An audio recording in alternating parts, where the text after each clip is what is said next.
The Star Trek directive of non-interference Yes. is very, very real. It's not fiction.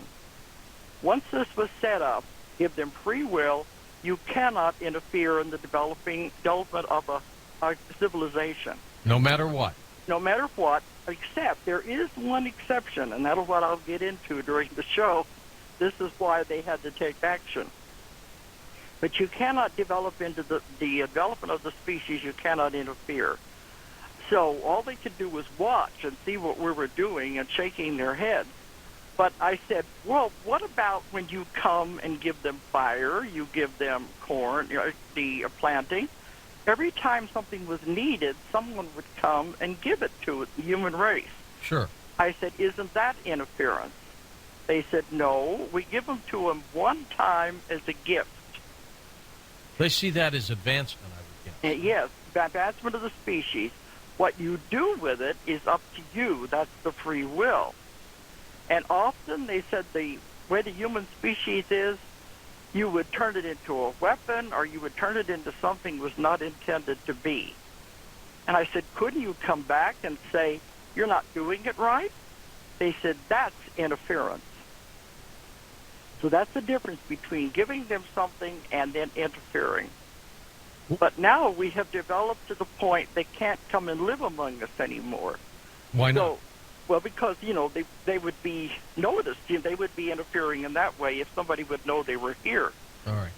So if it's time for an invention or an advancement to come into our history, the idea is put into the atmosphere so that whoever thinks of it will be the one to invent it. And it's spread all over the world. So, you always hear about many people working on the same invention at the same time. Mm-hmm. They don't care who invents it as long as it is invented in the timeline. So that's how we're getting our information now. So they basically put this information out into the universe, basically, and let it grow. People get a brilliant idea in the middle of the night, a dream, or all of a sudden an insight. And I've talked to many people all over the world who are working on free energy. And it's all the same devices, but it's as though they're all picked up the idea at one time. This kind of thing. If it's meant to be, it will happen in our timeline. Did they have this problem with free will on other planetary systems or just this one? This one is very, very special. Some of the other planets, I've had people go to lifetimes when they were on these other planets. There are some planets that have no free will, and it's horrible. And other planets have a different kind of lesson, and it's not as hard as ours. They said Earth is a very challenging planet. They're really afraid of us. They're afraid of our violence. They said this is a young planet that's been isolated over here in this part of the galaxy on purpose. They don't want us to contaminate the rest of the developing species because of our violence. Are they puzzled by the violence, Delores? They don't understand it. They said, how can you kill each other? That's because life is so sacred. They can't understand that, but they can only observe. So they've been watching us all of this time, monitoring, just to see, because there are records that are being kept in the histories of each planet has a history, and this is in the councils. And when a planet reaches a point it can have life, that's a very important point in the history of that planet, and that's when they're given their life charter. So they keep records of everything that is happening to the whole planet. I'm beginning to see a picture here of why they started showing up again 50 years ago. And some of the people who they talked about having these implants up in their nostrils, that is because they are recording everything that is being heard and everything that's being seen, and it all goes into the computers and the history books on their channel, on their the home council. Okay, so anyway, they've been monitoring us and watching us and shaking their heads at these little kids. What are they doing now? And we were given, the different inventions as it was time for us to have it. What caught their attention was the explosion of the atomic bomb in 1995. Which they didn't give us, right? No, they said, we did not give them that information. They were not supposed to have it. It was too powerful. The human race was not ready for it. And it really got their attention because they said they won't know what to do with it. And it could blow up the world. Now, that's the exception I mentioned earlier. Only if we get to the point where we could destroy the world would they have to step in. Because if the world was destroyed, it would send reverberations out through space, and it would interfere with other planets, other galaxies, other dimensions, and it could never be allowed to happen. Is that why we hear stories of craft being above atomic weapons arsenal sites, and they're dismantled, for example? Well, they are monitoring all of that, and I know, you know Bob Dean. Yeah. He's a good friend of mine. He has talked about where he's heard the stories where they have appeared to different government leaders, right, when they were making these atomic plans to keep them from moving forward. And I believe Bob, he has a lot of information.